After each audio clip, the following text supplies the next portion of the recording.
नमस्कार मित्रांनो, स्वागत आहे तुमचं आपल्या मराठी नेटकेपी या चॅनलमध्ये. तर मित्रांनो, आज आपण पाहणार आहे की महाटेट 2025 याची जी एक्झाम होणार आहे, त्याची एक्झामचं हॉल तिकीट कसं डाउनलोड करायचं आणि याच्यामध्ये आपण 3 महत्त्वाच्या गोष्टी पाहणार आहेत पहिल्यांदा. तर पहिल्यांदा आपण पाहणार आहे याचं परीक्षेचं स्वरूप कसं असणार आहे. दुसरं पाहणार आहे की हॉल तिकीट कसं डाउनलोड करायचं आणि हॉल तिकीटमधली महत्त्वाची माहिती कशी जाणून घ्यायची. आणि तिसरी माहिती आहे ती तुम्हाला तिसऱ्या टप्प्यामध्ये समजेल. तर त्यासाठी आत्ता व्हिडिओ हा पूर्ण पहा. चला तर आपण व्हिडिओला सुरुवात करू. तर सर्वप्रथम पहिल्यांदा आपल्याला परीक्षेचं स्वरूप पाहणार आहे. तर 1 नंबरला आपण परीक्षेचं स्वरूप या पद्धतीने राहणार आहे पहा. तर या ठिकाणी हे PDF आहे. त्या PDF मध्ये दिलेलं आहे बघा. अनुक्रमणिका ए आणि बी याच्यामध्ये 2 विभाग आहेत, अभियोग्यता आणि दुसरा विषय आहे ते बुद्धिमत्ता. अभियोग्यतेचे प्रश्न हे 120 मार्काचे असणार आहेत आणि दुसरा आहे बुद्धिमत्ता. बुद्धिमत्ताचे क्वेश्चन हे 80 मार्काचे असणार आहेत. क्वेश्चन टोटल 200 असणार आहे ते, कमाल गुण हे 200 असणार आहे ते आणि परीक्षेचा कालावधी हा 120 मिनिटांचा राहणार आहे, म्हणजे 2 तासाचा या ठिकाणी कालावधी राहणार आहे. तसेच अधिसूचना या ठिकाणी दिलेल्या आहेत, या ठिकाणी तुम्ही वाचू शकता व्हिडिओ स्टॉप करून. तसेच आता परीक्षा ही कशी सॅम्पल क्वेश्चन या ठिकाणी पाहू शकता. हे सॅम्पल क्वेश्चन दिलेले आहेत, हे गणिताचे सॅम्पल क्वेश्चन आहेत. ते या पद्धतीने तुम्हाला एक्झाम असणार आहे. तर यातला कोणता तरी ॲन्सर आहे तो बरोबर असणार आहे. तर चारीपैकी कोणता तरी एक तुम्हाला ॲन्सर शोधून काढायचा आहे आणि त्याच्यामध्ये तुम्हाला टिक करून घ्यायचे आहे. ऑनलाईन एक्झाम राहणार आहे, त्या पद्धतीने तुम्हाला समजून जाईल डेस्कटॉपवर गेल्यानंतर. त्याच्यानंतर खाली आहे तो दुसरा विषय. त्यानंतर दुसऱ्या विषयाची एक्झाम क्वेश्चन सॅम्पल या पद्धतीने राहणार आहेत. इंग्लिशचे या पद्धतीने राहणार आहेत, पाहू शकता तुम्ही. त्याच्यानंतर बुद्धिमत्ता वगैरे या ठिकाणी या पद्धतीने क्वेश्चन असणार आहेत सगळे. तर या पद्धतीने सर्व क्वेश्चन राहणार आहेत. तर या ठिकाणी हे क्वेश्चन नंबर आहे बघा, ऑनलाईन परीक्षेच्या स्वरूपातील तपशील. हे तुम्ही या ठिकाणी वाचून घेऊ शकता.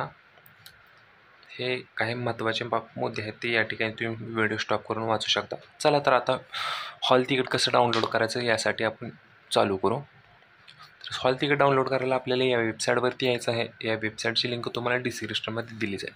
तर हॉल तिकीट पाहू शकता 24 तारखेपासून चालू झालेले आहेत आणि हॉल तिकीट डाउनलोड करायची लास्ट डेट आहे 5/6/2025. तसेच तुम्ही जेवढ्या लवकर हॉल तिकीट डाउनलोड कराल तेवढ्या लवकर तुम्हाला चांगलं आहे, कारण त्यानुसार तुम्ही त्या एक्झाम सेंटरवर जाण्यासाठी तुम्ही तयारी करू शकता. काहींचे एक्झाम सेंटर बाहेर पण येऊ शकतात, बाहेरच्या गावात वगैरे. तर त्यानुसार तुम्ही हॉल तिकीट लवकरात लवकर डाउनलोड करा, त्याच्यानुसार तुम्ही पुढची तयारी करू शकता. तर हॉल तिकीट डाउनलोड करण्यासाठी या ठिकाणी आपल्याला मराठी या विषयावर सिलेक्ट करून घ्यायचा आहे. त्याच्यानंतर आपण फॉर्म भरताना जो ID पासवर्ड तुम्हाला आलेला होता तो ID पासवर्ड या ठिकाणी टाकून घ्यायचा आहे. रजिस्ट्रेशन नंबरमध्ये ID टाका आणि पासवर्डमध्ये तुम्हाला आलेला पासवर्ड टाकून घ्या. त्याच्यानंतर तुम्ही रोल नंबर आणि तुमच्या जन्मतारखेवरून पण हे हॉल तिकीटचं तुम्ही डाउनलोड करू शकता. त्यासाठी रोल नंबर या ठिकाणी टाकून घ्यायचा आहे आणि जन्मतारीख तुम्हाला खालच्या कॉलममध्ये टाकून घ्यायचा आहे. आणि हा जो दिलेला कॅप्चा आहे तो कॅप्चा आपल्याला या ठिकाणी फिल करून घ्यायचा आहे. सर्व माहिती फिल करून झाल्यानंतर लॉग इन या बटनावर आपल्याला क्लिक करून घ्यायचं आहे. लॉग इन या बटनावर जर तुम्हाला मागील वर्षाच्या टेटच्या एक्झामचे पेपर जर हवे असतील तर त्यासाठी तुम्हाला हा व्हिडिओ 2 लोकांना शेअर करायचा आहे आणि डिस्क्रिप्शनमध्ये व्हॉट्सअपची ग्रुपची लिंक दिलेली आहे, तो ग्रुप जॉईन करायचा आहे. कारण त्याच्यावर आपण मागील काही वर्षाच्या टेटचे जे पेपर झालेले आहेत ते पेपरचे आपण क्वेश्चन पेपर वगैरे तिथं अपलोड करणार आहात. त्यासाठी मी सांगितलेलं पर्याय तुम्ही करू शकता. हॉल तिकीट डाउनलोड करायला सुरुवात करू आपण. क्लिक करून घेतल्यानंतर असा काय इंटरफेस येईल तुमच्यासमोर, म्हणजे हॉल तिकीट ओपन होईल. तर हॉल तिकीट ओपन झाल्यानंतर या ठिकाणी हॉल तिकीटचा ID पासवर्ड पण असतो, या ठिकाणी लक्ष द्या. हा ID असतो बघा, ID पासवर्ड तुम्हाला या ठिकाणी दिलेला असतो. म्हणजे काय, तुम्ही परीक्षेला बसल्यानंतर तुम्हाला पुढं इंटरफेस येतो की लॉग इन ID टाकून पासवर्ड टाकून तुम्ही रजिस्टर करा, ओपन करा, लॉग इन करून घ्या. तर हा ID पासवर्ड तिथे टाकून घ्यायचा आहे आणि लॉग इन करून घ्यायचा आहे. तर यासाठी तुम्हाला याची कलर प्रिंट किंवा ब्लॅक अँड व्हाईट दोन्हीपैकी कोणती पण प्रिंट काढली तर चालेल हॉल तिकीटचे, त्या पद्धतीने करू शकता. तसंच या ठिकाणी आपल्या स्वतःची माहिती दिलेली आहे. त्याच्यानंतर या ठिकाणी दिलेलं आहे बघा परीक्षा किती तारखेला आहे आणि किती वाजता परीक्षा आहे ती सर्व दिलेली माहिती. त्यानंतर परीक्षेची व्हेन्यू आपल्याला या ठिकाणी दिलेला आहे बघा. या ॲड्रेसवरती तुमची एक्झाम होणार आहे. आपला फॉर्ममध्ये अपलोड केलेला फोटो आणि आपण सेल्फी काढलेला फोटो आहे. तसंच या ठिकाणी आपल्याला एक फोटो चिटकून जायचा आहे एक्झाम सेंटरला जाताना. तर फोटो हा व्हाईट बॅकग्राऊंडचा असला पाहिजे. आपण जो फॉर्ममध्ये भरला तो पण अपलोड केला तरी चालेल, पण शक्यतो फोटो हा लाईटवेट बॅकग्राऊंडचा असलाच पाहिजे. त्याच पद्धतीनं महत्त्वाची माहिती या ठिकाणी जाणून घ्या हॉल तिकीटमधली. तर हॉल तिकीटमध्ये ह्या ठिकाणी ही महत्त्वाची माहिती दिलेली आहे. पूर्ण तुम्ही ही महत्त्वाची माहिती वाचा आणि परीक्षेला जावा. याच्यामध्ये थोडक्यात माहिती काय सांगितलेली आहे, परीक्षेला जाताना कोणतं डॉक्युमेंट घेऊन जायचं आहे आणि परीक्षेला कसं जायचं आहे ते. तर शक्यतो मी थोडक्यात तुम्हाला सांगतो. परीक्षेला जाताना तुम्ही ज्या नावाने फॉर्म भरला आहे, म्हणजे तुमच्या आधार कार्डवर जे नाव आहे त्या नावाने तुम्ही फॉर्म भरलेला आहे, तर एक्झामला जाताना तुम्हाला तुमचं ओरिजिनल आधार कार्ड घेऊन जायचं आहे. तसेच महिलांच्या नावामध्ये ज्या बदल आहे तर त्यांनी या ठिकाणी तुमचं गॅझेट किंवा लग्नपत्रिका किंवा राजपत्र वगैरे घेऊन जायचं आहे. तर तुमची दोन्ही नावाची एक व्यक्ती आहे ते या ठिकाणी कन्फर्म होईल. शक्यतो महिलांची ज्यांची नावं बदल आहेत त्यांनी 3 डॉक्युमेंट घेऊन जावा. एक तर तुमचं आधार कार्ड, दुसरं म्हणजे तुमचं नावात बदल असलेलं प्रूफ म्हणजे तुमचं राजपत्र किंवा गॅझेट काय म्हणतात ते तुम्ही. तसेच तिसरं पत्र म्हणजे तुमचं 10वीचं बोर्ड सर्टिफिकेट असतं ते घेऊन जायचं आहे. तर ते तुम्हाला गेल्यानंतर तुम्हाला तिथं फायदेशीर पडेल. तसेच त्याची एक झेरॉक्स प्रत तुम्ही जर काढून घेतली तरी चालेल. त्या पद्धतीत तुम्ही डॉक्युमेंट घेऊन जायचं आहे. तसेच खालची महत्त्वाची माहिती बघा हॉल तिकीटवरची.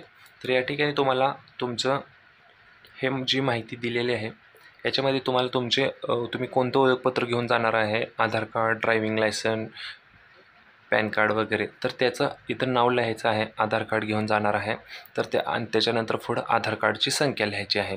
तर या ठिकाणी सांगितलं आहे बघा, मी माझे ओळखपत्र म्हणजेच आधार कार्ड त्याची संख्या म्हणजे आधार कार्डची संख्या लिहायची आहे, सोबत आणले आहे तसेच ते जोडले आहे एवढे फक्त लिहायचं आहे. त्याच्यानंतर या ठिकाणी आपल्याला आपला ठसा उठवायचा आहे. ठसा उठवा हा आपल्याला आधीच उठवायचा नाही आहे. आपल्याला एक्झाम सेंटरमध्ये बसल्यानंतर या ठिकाणी आपल्याला आपल्या डाव्या हाताचा अंगठ्याचा ठसा उठवायचा आहे. तसं या ठिकाणी सिग्नेचर करून घ्यायची आहे. ही सिग्नेचर पण आपल्याला एक्झाम सेंटरमध्ये बसल्यानंतर करून घ्यायची आहे. आपले जे पर्यवेक्षक आहेत त्यांच्या उपस्थितीमध्ये या ठिकाणी सिग्नेचर करून घ्यायचे आहे. तिसऱ्या कॉलममध्ये या ठिकाणी तुम्हाला काहीच करायचं नाही. या ठिकाणी पर्यवेक्षकाची सिग्नेचर हे त्यांचं ते करतीलच. या पद्धतीने हे हॉल तिकीट डाउनलोड करून याची तुम्हाला प्रिंटआउट वगैरे काढून घ्यायची आहे. या ठिकाणी तुम्हाला सर्व माहिती समजली असेल. तसंच जास्त माहिती तुम्ही या ठिकाणी सूचना वगैरे दिलेल्या आहेत, ते हॉल तिकीट डाउनलोड करून तुम्ही ह्या सर्व सूचना वाचून घ्यायच्या आहेत. त्याच्यानुसार तुम्ही एक्झाम सेंटरला वगैरे जायचं आहे. याच्यामध्ये सर्व तुम्हाला माहिती दिलेली आहे. एक्झाम सेंटरला कसं जायचं आहे, सोबत काय काय न्यायचं आहे, पेन वगैरे काय असतील ते तुमचे डॉक्युमेंट्स वगैरे सर्व या ठिकाणी माहिती दिलेली आहे. तुम्ही हॉल तिकीट डाउनलोड केल्यानंतर ह्या सर्व गोष्टी तुम्ही एकदा वाचा. चला तर आता तिसरी महत्त्वाची माहिती म्हणजे तुम्हाला या ठिकाणी सांगतो. तर तिसरी महत्त्वाची माहिती ही अशी आहे, आपण जो TETचा फॉर्म भरला होता त्याची तारीख होती बघा 26/4 ते